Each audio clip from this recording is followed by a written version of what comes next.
بسم الله الرحمن الرحيم.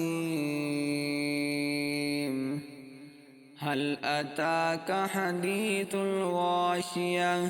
وجوه يومئذ خاشعة عاملة ناصبة تصلى نارا حامية تسقى من عين آنية ليس لهم طعام إلا من ضريع لا يسمن ولا يغني من جوع وجوه يومئذ ناعمة لسعيها راضية في جنة عالية لا تسمع فيها لاغية فيها عين جارية فيها سرر مرفوعة وأكواب